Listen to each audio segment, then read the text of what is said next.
여러분께서는 1930년대 우리 한반도에도 골드러시가 있었다는 사실을 알고 계십니까? 함경북도로부터 경상남도에 이르기까지 우리 국토 전역에서 금이 출토됐고, 어느 날 갑자기 돈벼락을 맞는 황금 부자들이 생겨났습니다. 너나 할 것 없이 금을 찾아 나섰고, 이런 세태가 얼마나 기가 막혔는지 당시 사람들은 미칠 광자를 써서 황금광 시대, 즉 황금에 미친 시대라는 이름을 붙여주기도 했죠. 과연 우리 땅에는 황금이 얼마나 묻혀 있었던 걸까요? 그리고 얼마나 많은 사람들이 금을 찾아 나섰던 걸까요?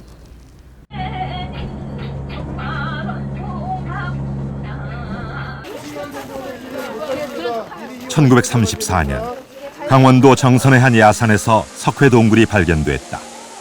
거대한 종유석과 석회광장을 품은 화암굴.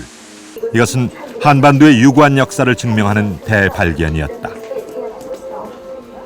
그러나 당시 이곳에 들어온 사람들의 관심은 석회굴이 아닌 다른 것에 있었다. 석회굴은 금광의 광부들이 갱도를 파다 발견한 것으로 1922년부터 45년까지 이곳 광산에서는 연간 30여 킬로그램의 금이 나왔다. 금 진짜 금 있어요? 반짝반짝 보이는 게 저게 금인가 보다. 여기서 캤는 금들이 다 어디 갔을까요? 금값이 이제 하늘 높은 줄 모르고 지금 계속 올라가고 있는데, 우리나라도 이런 옛날에 금강이 있었다는 사실이 참 신기하고. 화암동굴의 광산은 이미 오래전 문을 닫았다. 그렇다면 남한에는 현재 금광이 얼마나 남아있을까? 1970년대까지 금을 캐했다는 충청남도 청양의 구봉광산. 이곳에는 식민지 시절부터 금광석을 부수고 재련하던 시설이 잡초들 속에 몸을 숨기고 있다. 이곳에서 태어나 30년 가까이 구봉광산에서 일했다는 박노인은 그의 어릴 적 일제시대에 많은 사람들이 금을 캐던 풍경을 생생하게 기억하고 있다. 이 자리는 여기서 광석이 오면 여기서 도강을 했지. 독을 빻아서 여기서. 그렇게 여기가 제일 중요했지. 여기서 금 훔쳐갖고 나오나 몸뚱이보다 조사하고 있지. 여기가. 언제요? 원작 때 금경 광사할 적에. 이게 가봐는 거 첫 번이 완음들이 낳기 전에 우리 할아버지, 우리 아버지가 그런 말씀하시더라고. 여기 광산은 강한도 사람들이 와서 여기를 금줄을 찾았다고. 구봉광산의 금맥을 찾은 건 조선인이지만 일본 기업이 대대적으로 개발해 한 달에 60여 킬로그램씩 황금을 캐냈다. 그러나 이제는 콘크리트로 광구를 막아버린 구봉광산. 옛 대형 광산의 면모를 확인할 길은 없는 것인가?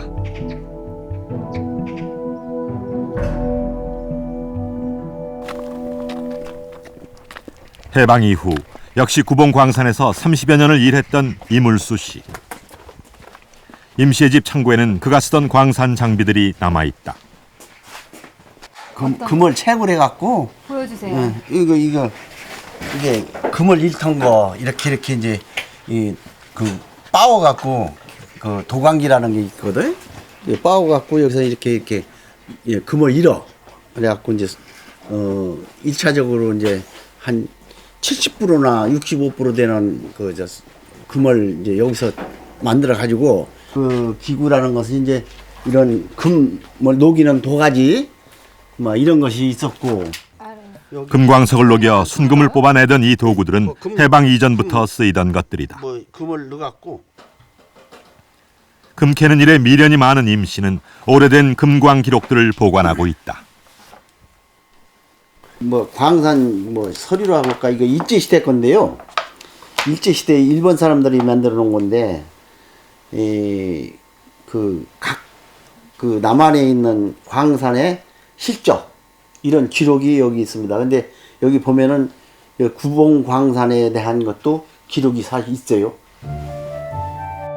1938년부터 42년까지 황금 생산량이 기록된 광산들. 식민지 시절에는 구봉광산 외에도 수많은 광산들이 있었다.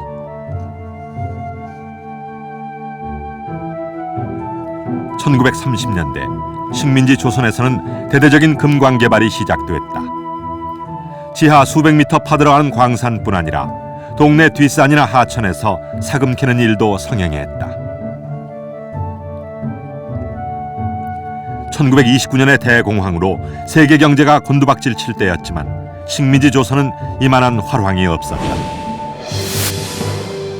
당시 신문들은 하루가 멀다 하고 새로운 금광의 탄생과 뜨거운 골드러시를 다루었다.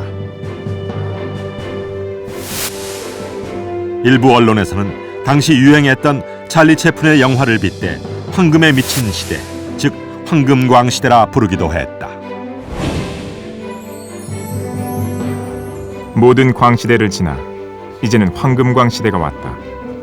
너도 나도 금광 하며 이욕의 귀가 밝고 조선 어디도 그만 나는 곳이 없다 하니 금 땅 위에 사는 우리는 왜 이다지 구차한가.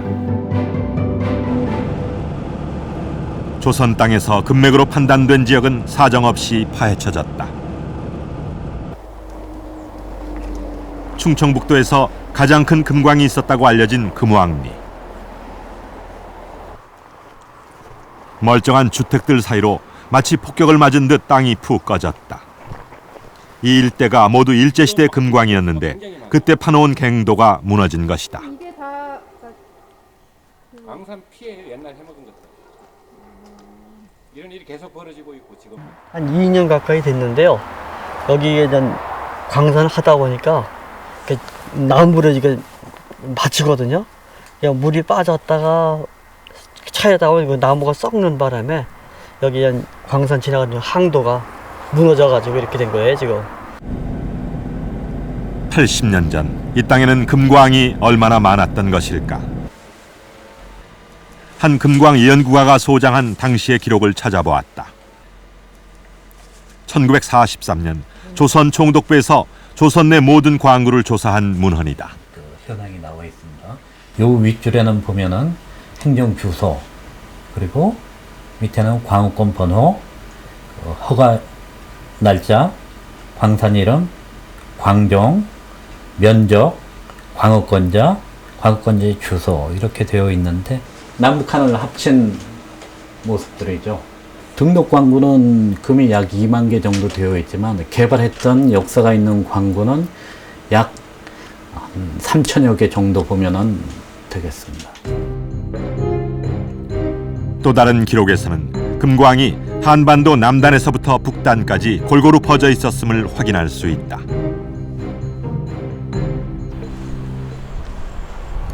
그렇다면 한반도에서는 왜 이렇게 금이 많이 나온 것일까? 아유, 반갑습니다. 얘기한 노다지로 나오는 금광이 바로 이런 겁니다. 여기 노랗게 보이는 것들이 바로 다 노다지로 나온.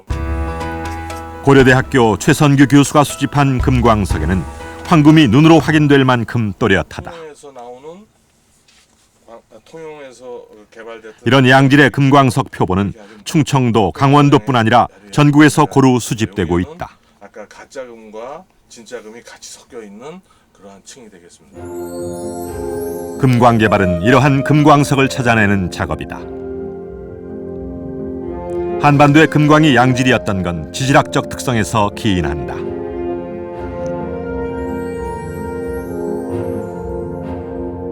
우리나라는 중생대 초기에 그 남중국과 북중국판이라고 하는 판이 부닥치게 돼가지고 그 부닥치는 과정에서 이제 마그마가 발생이 되고 그러한 연장에 해당되는 부분이 충청도나 평안도에 이르는 지역들이 이러한 지역에 해당이 되겠습니다.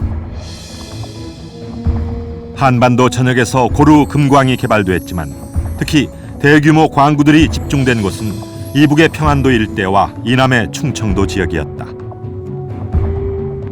그 중에서도 평안북도의 운산 금광은 동양에서 가장 큰 규모였다.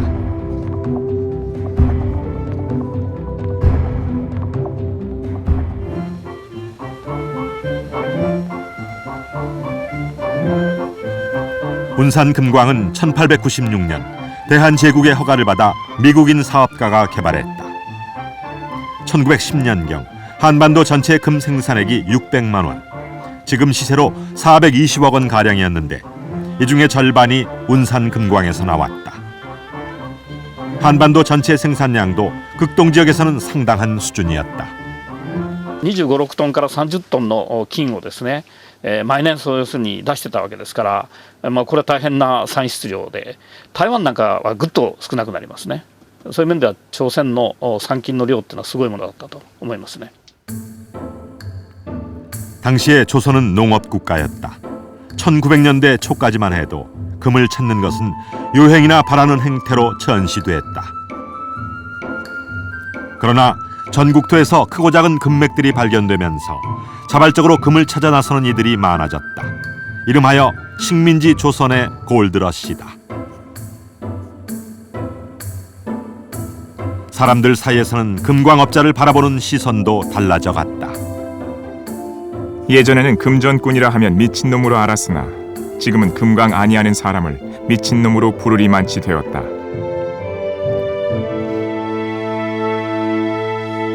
조선의 부자는 전통적으로 벼슬 부자이거나 땅 부자였습니다. 스스로의 노력으로 얻을 수 있는 것이 아니었죠. 그런데 골드러시가 시작되면서 황금으로 벼락 부자가 된 이른바 자수성가형 부자들이 등장을 합니다. 평범한 집안 출신에 배움도 그리 많지 않았지만 하루아침에 전국적으로 내로라 하는 부자가 된 황금왕들. 자, 과연 이 사람들은 어떻게 황금왕이 될 수 있었던 걸까요? 황금광 시대의 조선인들은 구체적으로 어떤 삶을 살았을까? 황금을 통해 어떤 꿈을 꾸었을까? 취재팀은 일본에서 한국학을 가르치는 한 교수를 통해 오래된 드라마 한 편을 볼 수 있었다. 1943년에 제작된 일본 영화 대단한 금광이다.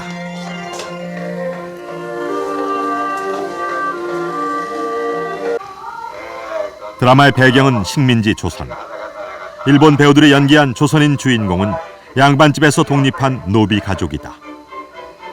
맨몸으로 나온 노비 가족은 마땅히 먹고 살 것이 없어 떠돌이 생활을 하는데 이 와중에 아내는 병사하고 아들은 부잣집에 양자로 들어간다. 그러다 강가에서 사금을 발견하면서 이들의 운명은 하루아침에 달라진다.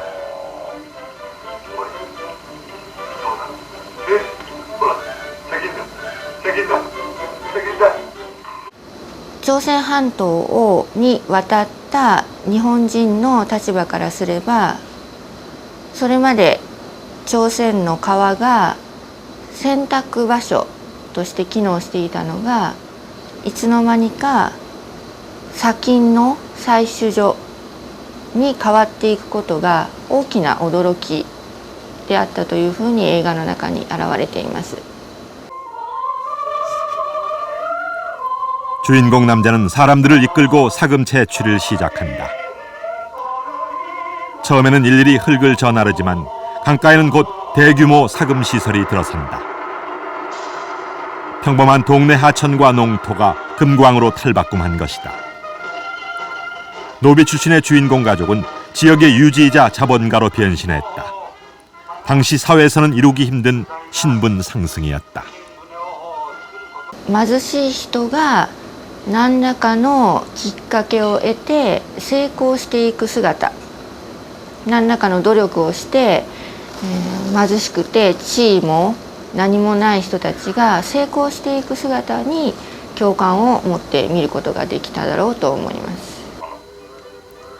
그런데 헐벗은 노비 가족이 자본가로 출세하는 드라마 같은 일이 현실에서도 가능했을까?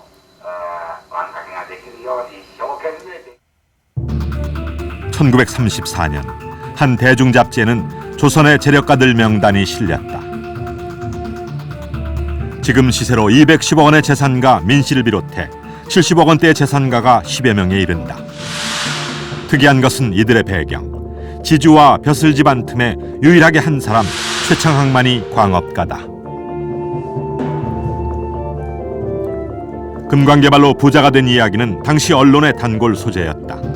한 달에도 몇 명씩 황금으로 신분 상승을 이룬 이들이 소개되곤 했는데 그중에 가장 독보적인 이가 최창학이다.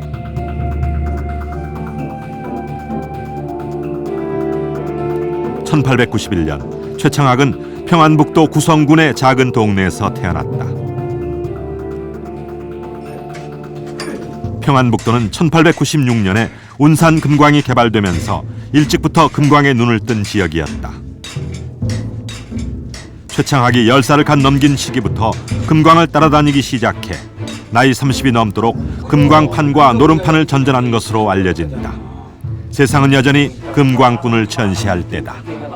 10년대 후반부터 20년대까지는 사실은 이 금광업에서 일종의 약간 침체기였다라고 할 수 있습니다. 일본 자본들은 철수했지만서도 조선인들이 예전부터 이제 광부 노릇을 하던 그런 사람들이 이제 뭐 할 일이 없으니까 그때도 역시 이제 광산을 찾아서 돌아다니는 겁니다.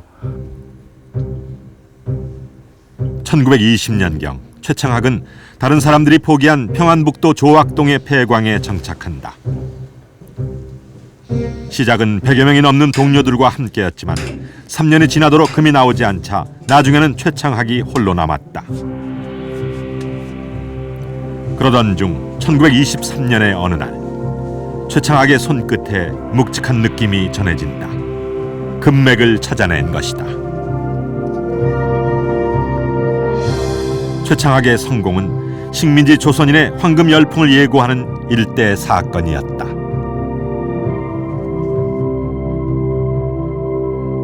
운산 광산도 있었고 대유동 광산도 있었고, 근데 그것은 외국인 특허 광산이고 조선인 광산이라는 건 별로 볼만한 게 없었는데 최창학이 삼성 광산을 이제 발견하고 나서는 일대 이 광산 붐이 일어나게 됩니다. 삼성 광산에서 생산된 금이 한 해 700만 원, 오늘날에 500억 원어치에 달한다. 이전에 전국 생산량에 맞먹는 어마어마한 양이다. 황금왕 최창학의 탄생 이후 그의 성공 과정은 물론 일거수일투족이 신문지상에 오르내렸다. 조악동의 투전꾼에서 전국적인 유명인사로 성장한 최창학은 자신의 부를 마음껏 과시했다. 당시 황실 일가가 타던 고급 승용차를 2대나 소유했고 경성에서 가장 크고 화려한 저택, 죽첨장을 지어 당대 세력가들과 친분을 나누었다. 최창학은 후에 이 저택을 상해 임시정부 인사로 귀국한 김구에게 헌정하는데 몇 년 뒤 이곳에서 김구가 암살된다.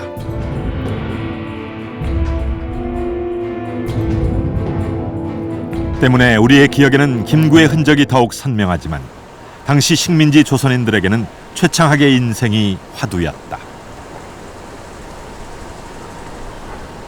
다른 부자들은 뭐 집안에서 상속받은 재산이 있었다든지 뭐 이런 것으로서 부자가 됐기 때문에 동질감, 그 당시 서민들에게 동질감 같은 걸 못 느꼈었는데 최창학 같은 경우에는 30대까지는 그냥 그 백수처럼 이렇게 살던 사람이었기 때문에, 그리고 그 인생을 걸고 금광에다 인생을 걸고 금을 찾아서 부자가 되었고, 또 그것이 시대적인 아이콘이 금광이라고 하는 게 시대적인 아이콘이 되다 보니까 최창학이 대중의 우상처럼 떠오를 수밖에 없었습니다.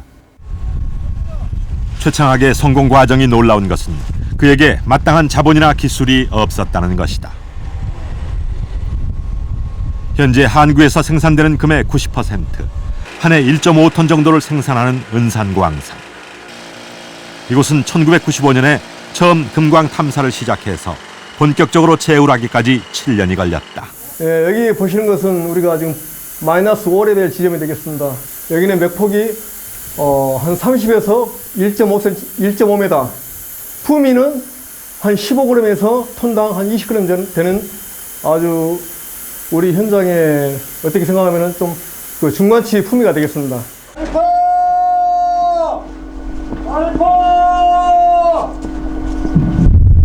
첨단 과학과 함께 막대한 자본을 쏟아부어도 쉽지 않은 것이 현대의 광업이다. 그런데 1930년대 식민지 조선에서는 최창학처럼 맨손으로 황금을 캐는 이들이 줄을 이었다.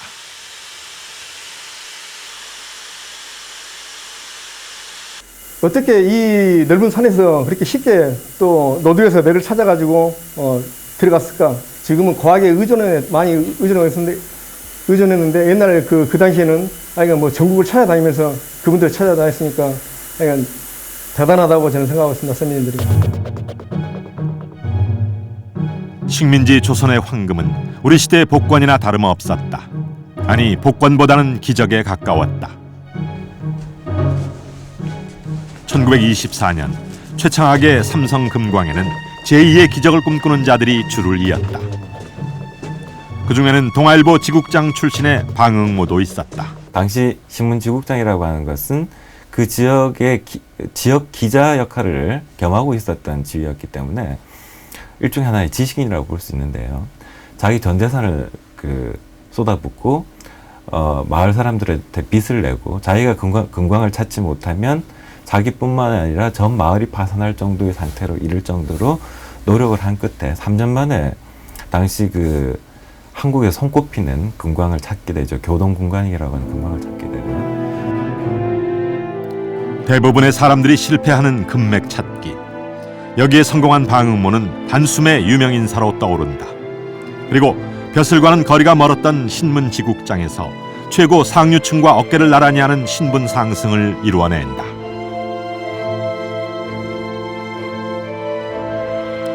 방응모는 그의 고향 평안북도 정주군에 최고 양반의 상징인 99칸 저택을 짓고 경성에서는 재정난을 겪고 있던 한 언론사를 인수한다.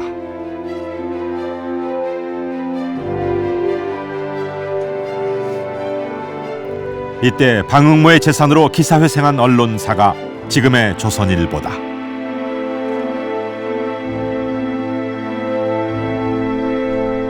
황금왕이라 불렸던 이들은 짧게는 2년, 길게는 20년간의 금광 출사 끝에 성공을 했습니다. 그렇게 일군 재산이 오늘날의 가치로 수천억이 넘었다고 하니 가히 신화적인 이야기가 아닐 수 없죠. 이들의 공통점이라고 한다면 가난과 사업의 실패로 벼랑 끝까지 내몰린 처지였다는 것이었습니다. 그러니 황금을 찾는 것 외에는 먹고 살 방도가 달리 없었던 것이죠. 그러나 극도의 가난은 식민지 조선에만 있었던 게 아니었습니다. 그 이전에도 또 그 이후에도 가난과 굶주림은 끈질기게 우리 민족의 숨통을 조여왔죠. 그런데 왜 1930년대였을까요? 나라의 주권마저 빼앗겼던 그때 왜 갑자기 조선에서는 황금이 쏟아져 나왔던 걸까요? 세계적으로 존재가 드문 황금관에서부터 귀족들의 우아한 장식에 이르기까지 한민족에게는 뛰어난 황금 문화가 있었다. 그러나 이 황금은 권력자의 상징일 뿐 누구나 자유롭게 취할 수 있는 재산은 아니었다.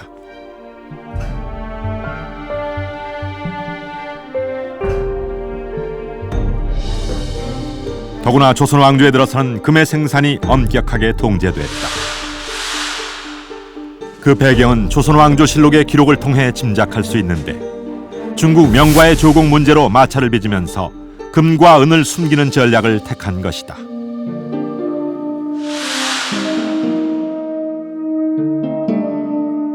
조선 기본적으로 경제 개발을 가급적이면 하지 않으려고 하던 그런 나라였습니다. 왜냐하면 경제 개발을 해서 조선이 부유해지면 그 명이나 청나라에서 그 조공을 올려달라고 할 우려가 있었고, 그리고 아무래도 나라가 나라가 부유해지면 외침의 위험도 늘어났기 때문에 가급적이면 경제 개발을 하지 말라고 하는 것이 조선의 기본적인 입장이었습니다.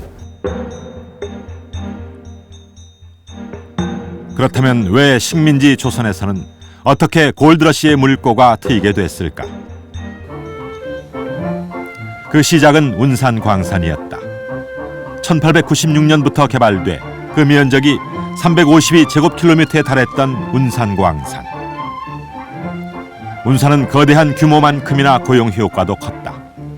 금광에 적을 든 광부만 만여 명에 달했고 목재소와 공업소, 학교 점포들이 들어서 운사는 하나의 도시를 창조했다. 일본은 황금 수탈의 목적을 숨기고 재련소, 항구와 같은 시설을 지어 금광업을 더욱 활성화시켰다. 금광산이 늘어갈수록 산업의 효과는 더욱 커졌다. 최저 생계에 머물던 농민들이 광산으로 유입되고 황금왕을 꿈꾸는 이들이 너도나도 금맥 찾기에 뛰어들면서 광산도 점점 늘어갔다. 국부의 80%를 농업에 의존하던 조선에서 황금왕이라는 이름의 자본가가 생겨났을 뿐 아니라 근대적인 의미의 노동이 시작된 것이다.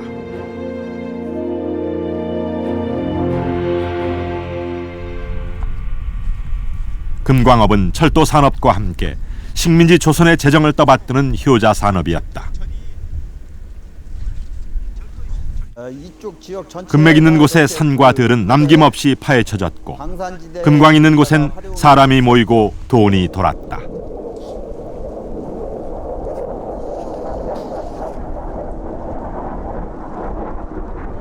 복세 더미가 이 부분까지 약 한 1km 정도 내려와서 이렇게 쭉 지금 보시면 전체가 다 이렇게 그 복세 덩어리라는 것을 보실 수가 있을 겁니다. 이게 그럼으로써 이 지역이 얼마만큼 크게 금방화 시설, 즉 정년 시설들이 있었는지를 아실 수가 있을 겁니다. 지금 같은 경우는 입장면 전체 인구가 10,000명도 안 되는데 그 지도 내용에 봐보시면 그 입장면을 중심으로 해서 직산 지역을 해가지고요. 연 인원, 그 체금 인원이죠. 금 광산의 광부분들이 10,000명이 넘는 사람들이 동원이 되었다라고 하는 것은 1900년대 사실 그 엄청나게 이 지역에 금이 많이 출토가 되었었고 또 그런 그 산금을 가지고 지역 경제라든가 또는 이제 그 많은 그 경제적으로 정치적으로 그것이 활용이 되었던 사례들을 우리는 역사 기록을 통해서 충분히 알 수가 있습니다. 황금 열풍에 불을 지핀 요인은 또 있었다. 1931년에 한반도는 유례없는 풍년을 맞는데 시장에 쌀이 넘쳐 가격이 끝도 없이 폭락한 것이다. 이른바 풍년공황이다.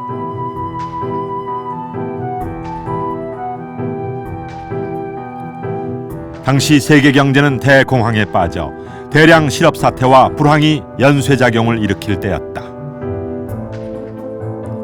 그러나 전근대적 농업사회였던 조선에서는 수많은 노동자를 실업으로 내몬 세계공황보다 풍년공황의 타격이 더 컸다. 풍년으로 600만 석을 거둬들였으나 팔 곳이 없다. 풍년의 배가 고프니 말세가 가까울 징거로구나.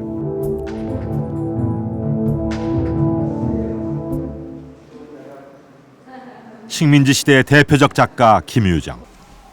사실주의 짙은 그의 소설에서는 금광이 얽힌 서민의 애환이 자주 다루어졌다. 특히 소설 금 따는 콩밭에서는 농민들이 황금을 찾아 떠나거나 아예 농토를 갈아엎는 장면이 등장한다. 이런 두 구석에 엎드려서 콩이나 파봤자 남는 게 죄다 빚이요, 빚. 영월 쪽에 노다지가 지천으로 벌어졌다기에 시지에는 금점이 판을 잡았대. 그래, 내 결심하고 떠나네. 일제의 폭압적인 신민정책과 풍년공황으로 숨 돌릴 곳 없던 농민들에게는 획기적인 탈출구가 필요했다. 절망에 빠진 식민지 국민. 이들을 유혹한 것이 바로 최창학, 방의모가 이룬 것과 같은 황금의 신화다. 우리도 금맥을 한번 잡아보자 이거지. 금도 금이지만 애써 키운 콩을 어쩌고 내가 가는가? 자네가 왜 가는가? 금 캐려면 내가 가야지. 내가 와야지. 할 거면 자네 따라 내가 가야지. 자네가 어디로 와? 예. 예? 예 어디? 콩밭. 콩밭? 조상 대대로 땅과 몸이 하나라고 믿었던 조선 민중이 그 땅을 갈아엎는다.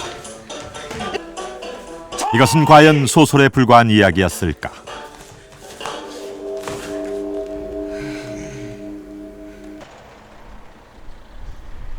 남한의 대표적인 평야지대 김제. 식민지 조선의 황금 열풍은 이곳에서도 기승을 부렸다. 소설의 한 장면처럼 농토를 다 파헤친 것이다. 논이고 마시고 전부 다 금을 캤어요. 이런 논에서도 그렇죠. 일본 사람들 캐고 남은 놈은 또 이제 강복 후에 우리나라 사람들 캐고 해가지고 어디 땅은 금 안 캔 데가 하나도 없어요. 그래서 전부 다 이 바닥에 금이 깔려 있어가지고 이제 그 남지기는 전부 다 안 캐놓으면 한국 사람들 다 캐고 그랬어요. 그러나 굶주림에 내몰린 농민들도 골드러시의 주역은 아니었다. 식민지 조선의 황금 열풍을 조종한 진짜 주역은 일본이었다. 일본에게는 당시 금이 절대적으로 필요했고 조선 땅이 그들에게 현금 인출기 역할을 한 것이다.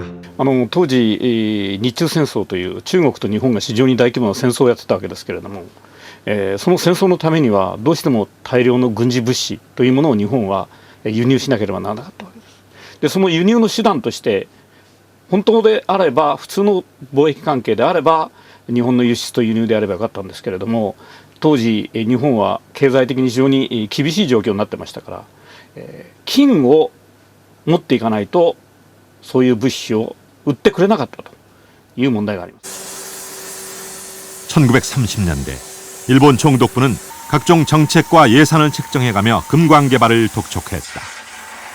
시중에 나오는 금은 총독부가 앞장서 비싼 값에 매입했다. 때마침 농토를 갈아엎은 농민들에게는 황금 탐사가 단순한 희망을 넘어 현실적으로 유일한 살 길이 되었다.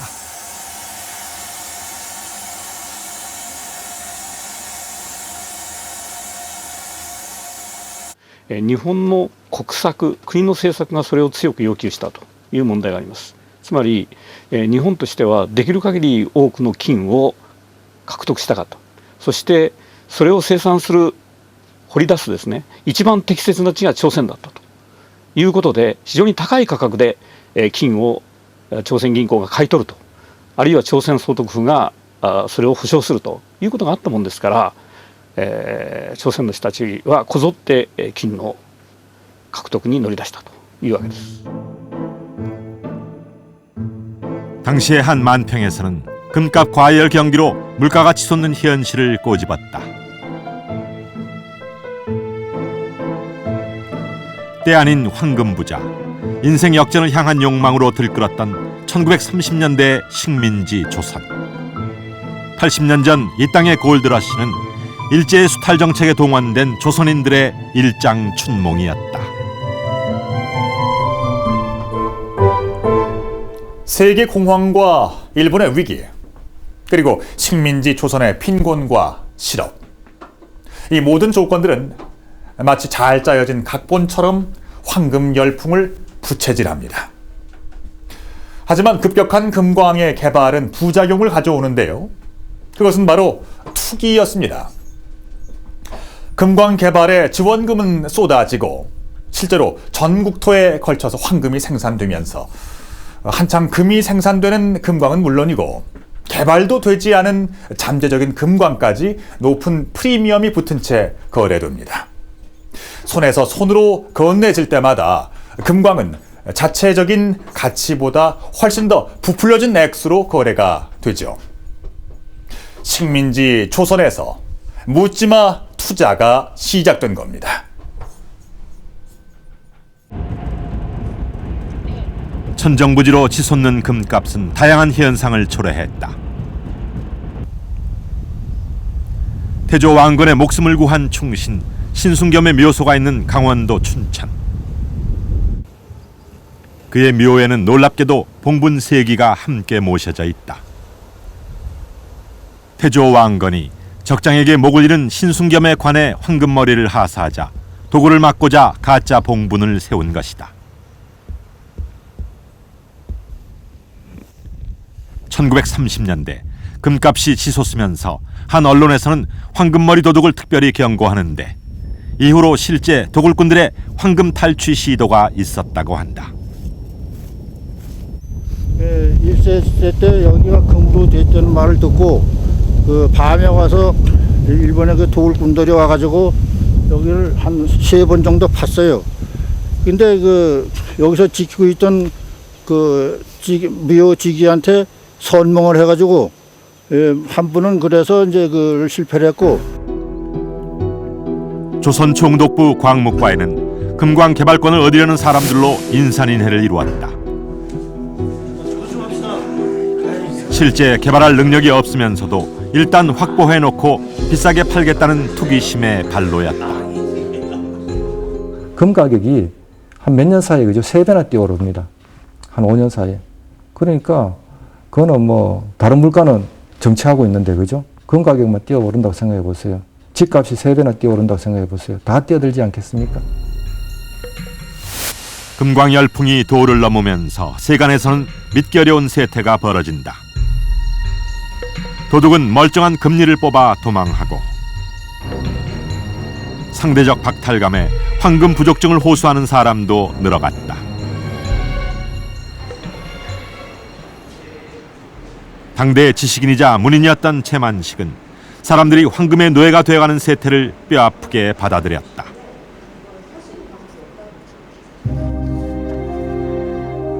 도적놈이 사람을 죽이는 것도 돈 때문이요, 이수탁이 살부공판을 받는 것도 돈 때문이다.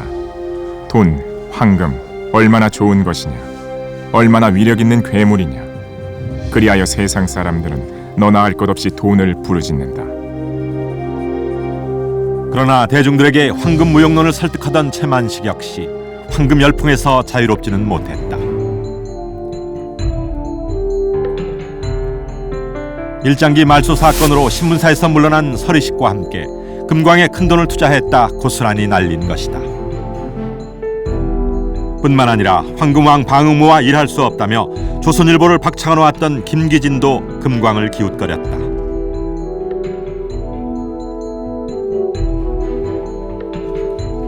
당시의 대중잡지 삼천리에서는 금광에 뛰어든 지식인들을 나열하는데 이 중에는 민족의 독립운동이나 사회주의 운동에 앞장섰던 이들도 다수였다.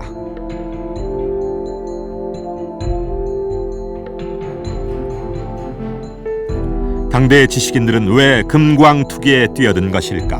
1930년대 지식인들은 권력에 대한 욕망을 표출할 방법이 없었습니다. 다시 말해서 하급 공무원 정도는 할 수 있었겠지만 뭐 국회의원을 한다든지 뭐 최고 지도자가 된다든지 이런 역할을 꿈꿀 수 없었기 때문에 오히려 권력욕의 빈자리를 경제적인 물욕이 채우지 않았을까라는 생각도 하게 됩니다. 이른바 지도층이라 할 만한 사람들까지 욕망에 흔들리면서 세간의 투기 세태는 더욱 극단으로 치달았다. 광업개발권이라고 하면 무조건 사들이는 눈먼 자들이 나타나고 이런 눈먼 자들을 겨냥해 가짜 개발권을 파는 이들도 생겨났다.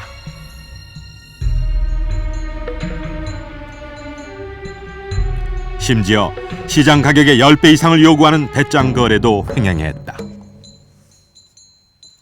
광업권 시장은 점점 부풀어 올라 언제 터질지 모르는 시한폭탄으로 변해갔다. 가뜩이나 달아오른 광업권 투기에 기름을 부은 것은 일본 자본이다.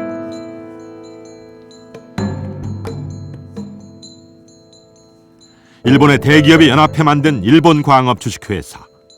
이들이 거품을 낀 가격에도 불구하고 일본 정부의 지원 아래 광업권을 사들인 것이다. 식민지 조선인들이 맨몸으로 일궈낸 수많은 금광들이 그렇게 일본의 수중으로 넘어갔다.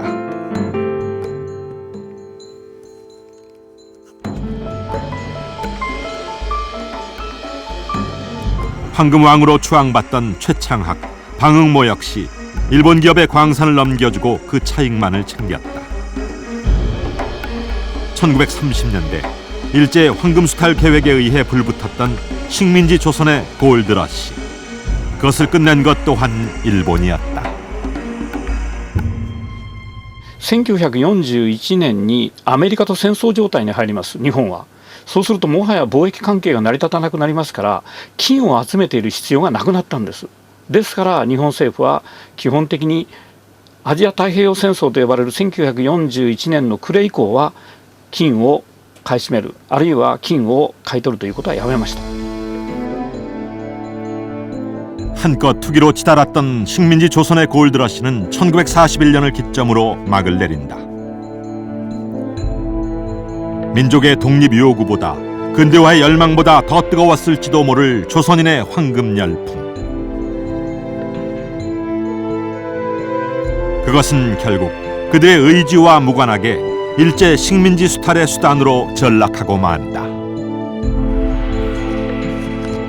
식민지 조선에서의 골드러시는 막대한 금이 필요했던 일제의 수탈 정책과 어두운 현실에서 벗어나고자 했던 식민지 조선인들의 열망이 맞물리면서 탄생한 한편의 드라마였습니다.